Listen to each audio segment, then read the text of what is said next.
ang Community-Based Disaster Risk Reduction and Management Plan. Ang pagiging laging handa sa anumang suliranin o kalamidad ay dapat na isasagawa ng bawat mamamayan upang mabawasan o maiwasan ang anumang epekto ng mga ito sa buhay ng mga mamamayan. Sa bidyong ito ay ating tatalakayin ang mga hakbang sa pagbuo ng isang community-based disaster risk reduction. Ito ay nahahati sa 4 na yugto o stages. Ang unang yugto ay disaster prevention and mitigation. Sa bahaging ito ng disaster management plan, ay tinataya ang mga hazard at kakayahan ng pamayanan sa pagharap sa iba't ibang suliraning pangkapaligiran. Mula sa mga impormasyon na nakuha sa pagtataya, ay bubuo ng plano upang maging handa ang isang pamayanan sa panahon ng sakuna at kalamidad. Isinasagawa ang disaster risk assessment kung saan nakapaloob dito ang hazard assessment, vulnerability assessment, capacity assessment, at risk assessment. Ang hazard assessment ay tumutukoy sa pagsusuri sa lawak, sakop, at pinsala na maaaring danasin ng isang lugar kung ito ay mahaharap sa isang sakuna o kalamidad sa isang partikular na panahon. Sa pamamagitan ng hazard assessment, natutukoy kung ano-ano ang mga hazard na gawa ng kalikasan o gawa ng tao na maaaring maganap sa isang lugar. Sa pagsasagawa ng hazard assessment, ay dapat bigyang pansin ang pisikal at temporal na katangian nito. Mahalagang maunawaan ng isang komunidad ang mga pisikal at temporal na katangian ng hazard sa kanilang lugar upang maging malinaw ang mabubuong hazard assessment. Ang impormasyon na maibibigay sa pagtukoy sa mga pisikal at temporal na katangian ng hazard ay magdudulot ng higit na ligtas na pamayanan. Matapos maunawaan ang mga pisikal at temporal na katangian ng hazard na maaaring maranasan sa isang komunidad, ay maaari nang isagawa ang 2 mahalagang proseso sa pagsasagawa ng hazard assessment. Ito ang hazard mapping at historical profiling o timeline of events. Ang hazard mapping ay isinasagawa sa pamamagitan ng pagtukoy sa mapa ng mga lugar na maaaring masalanta ng hazard at ang mga elemento tulad ng gusali, taniman, kabahayan na maaaring mapinsala. Sa historical profiling naman ay gumagawa ng historical profile o timeline of events upang makita kung ano-ano ang mga hazard na nararanasan sa isang lugar, gaano ito kadalas, at kung alin sa mga ito ang pinakamapinsala. Ang historical profile ay isang paraan ng pagsasagawa ng hazard assessment. Kinakailangan ng koordinasyon sa mga opisyales ng barangay o kaya ay ng pamahalaang panglunsod o sa ibang lugar ay pambayan upang ito ay mapunan ng tamang impormasyon. Sa pamamagitan ng vulnerability at capacity assessment ay nasusukat ang kahinaan at kapasidad ng isang komunidad sa pagharap sa iba't ibang hazard na maaaring maranasan sa kanilang lugar. Sa vulnerability assessment ay tinataya ang kahinaan o kakulangan ng isang tahanan o komunidad na harapin o bumangon mula sa pinsalang dulot ng hazard. Samantala sa capacity assessment ay tinataya ang kakayahan ng komunidad na harapin ang iba't ibang uri ng hazard. Ayon kina Anderson at Woodrow, mayroong 3 kategorya ang vulnerability. Ito ay ang pisikal, panlipunan, at pag-uugali tungkol sa hazard. Ang pagiging vulnerable ng isang lugar ay nangangahulugan na mayroon itong kakulangan sa mga nabanggit na kategorya. Bunga nito, nagiging mas malawak ang pinsala dulot ng hazard. Ayon kina Abarquez at Morshed, sa pagsasagawa ng vulnerability assessment, ay kailangang suriin ang mga sumusunod: elements at risk, people at risk, at location of people at risk. Sa capacity assessment ay sinusuri ang kapasidad ng komunidad na harapin ang anumang hazard. Ito ay may 3 kategorya: pisikal o material, panlipunan, at pag-uugali ng mamamayan tungkol sa hazard.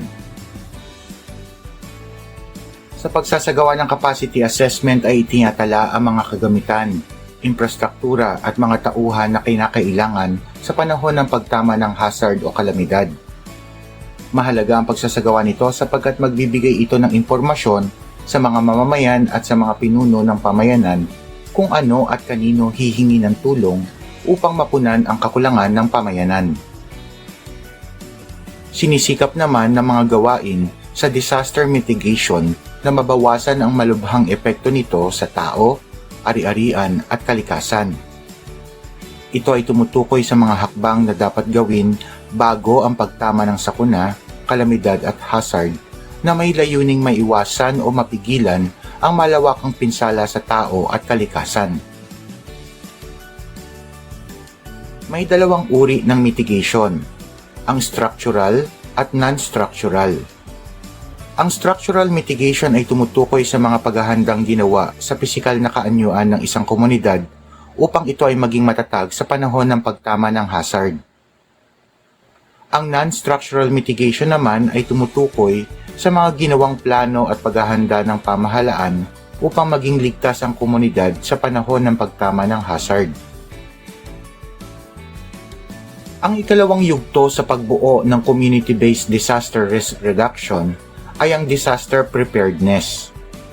Ito ay tumutukoy sa mga hakbang o dapat gawin bago at sa panahon ng pagtama ng kalamidad, sakuna o hazard. Mahalagang malaman ng mga miyembro ng pamilya, ng mga mamamayan sa komunidad, at maging ng mga kawani ng pamahalaan ang mga dapat gawin sa panahon ng sakuna o kalamidad. Dapat ring maliwanag sa bawat sektor ng lipunan ang kanilang gagawin upang magkaroon ng koordinasyon at maiwasan ang pagkalito at pagkaantala na maaari pang magdulot ng dagdag na pinsala o pagkawala ng buhay. Layunin ng disaster preparedness na maiwasan ang malawakan at malubhang pagkasira ng mga pisikal na istruktura at maging sa kalikasan, at mapadali ang pag-ahon ng mga mamamayan mula sa dinanas na kalamidad. Bago tumama at maging sa panahon ng kalamidad, napakahalaga ang pagbibigay ng paalala at babala sa mga mamamayan. Ang disaster preparedness ay may tatlong pangunahing layunin. Una ay ang to inform o magbigay ng kaalaman tungkol sa mga hazard, risk, capability at pisikal na katangian ng komunidad. Pangalawa ay to advise, magbigay ng impormasyon tungkol sa mga gawain para sa proteksyon, paghahanda, at pag-iwas sa mga sakuna, kalamidad at hazard. Ikatlo ay to instruct, magbigay ng mga hakbang na dapat gawin, mga ligtas na lugar na dapat puntahan, mga opisyales na dapat hinga ng tulong sa oras ng sakuna, kalamidad at hazard. Ang ikatlong yugto ay disaster response. Nakapaloob sa disaster response ang tatlong uri ng pagtataya: ang needs assessment, damage assessment, at loss assessment. Ang needs assessment ay tumutukoy sa mga pangunahing pangangailangan ng mga biktima ng kalamidad tulad ng pagkain, dahanan, damit at gamot. Ang damage assessment ay tumutukoy sa bahagya o pangkalahatang pagkasira ng mga ari-arian dulot ng kalamidad.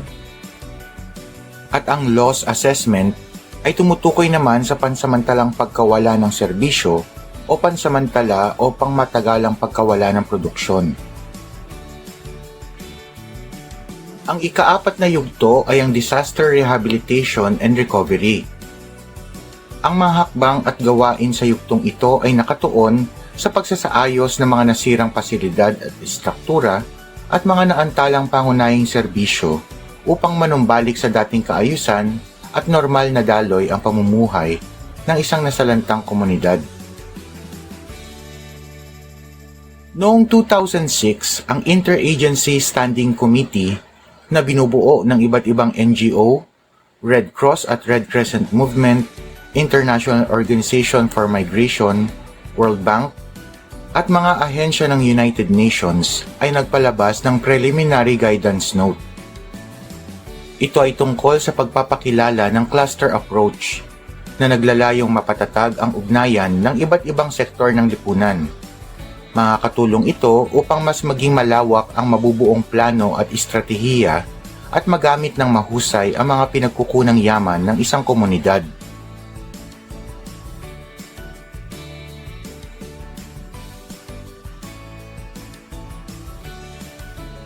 Ginamit na batayan ng National Disaster Coordinating Council o NDCC ang cluster approach sa pagbuo ng sistema para sa pagharap sa mga sakuna, kalamidad at hazard sa Pilipinas. Noong May 10, 2007 ay ipinalabas ang NDCC Circular No. 5-2007. Ito ay isang direktibo na nagpapatatag sa cluster approach sa pagbuo ng mga disaster management system sa Pilipinas. Iminumungkahi rito na magtalaga ng pinuno ng bawat cluster para sa tatlong antas, ang national, regional at provincial. Isa sa mga pamamaraang ginawa ng pamahalaan upang maipaalam sa mga mamamayan ang konsepto ng DRRM plan ay ang pagtuturo nito sa mga paaralan. At sa bisa ng DepEd Order No. 55 Series 2008, ay binuo ang Disaster Risk Reduction Resource Manual upang magamit ang mga konsepto na may kaugnayan sa Disaster Risk Reduction Management sa mga pampublikong paaralan. Ang pagiging ligtas ng isang komunidad sa mga sakuna ay nakasalalay sa pagkakaroon ng isang mahusay na disaster management. Ang disaster management ay isang dinamikong proseso na sumasakop sa pamamahala ng pagpaplano, pag-oorganisa, pagtukoy ng mga kasapi, pamumuno at pagkontrol. Kabilang din dito ang iba't ibang organisasyon na dapat magtulungan at magkaisa upang maiwasan, maging handa, makatugon at makabangon ang isang komunidad mula sa epekto ng sakuna, kalamidad at hazard. Ito ay tumutukoy sa iba't ibang gawain na dinisenyo upang mapanatili ang kaayusan sa panahon ng sakuna, kalamidad at hazard. Nakapaloob din dito ang mga plano at hakbang na dapat gawin ng mga komunidad upang maiwasan, makaagapay sa mga suliranin at makabangon mula sa epekto ng kalamidad, sakuna at hazard. Kung bibigyan pansin ang dalawang kahulugan ay makikitang hindi lamang ang pagtugon matapos ang isang kalamidad ang kinapapalooban ng disaster management. Kabilang din dito ang mga gawain upang lubusang makabangon mula sa kalamidad at may balik ang normal na daloy ng pamumuhay ng mga tao sa isang lugar. Sa pag-aaral ng disaster management ay mahalagang malaman mo ang iba't ibang termino o konsepto na ginagamit sa disaster management. Hazard. Ito ay tumutukoy sa mga banta na maaaring dulot ng kalikasan o ng gawa ng tao.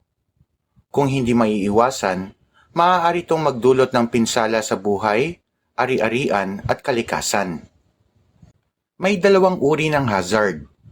Una ay ang anthropogenic hazard o human-induced hazard. Ito ay tumutukoy sa mga hazard na bunga ng mga gawain ng tao. Halimbawa nito ay ang maitim na usok na ibinubuga ng mga pabrika at mga sasakyan. Ikalawa ay ang natural hazard. Ito naman ay tumutukoy sa mga hazard na dulot ng kalikasan.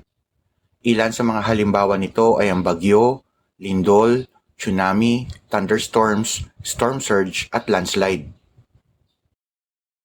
Ikalawa ay ang disaster.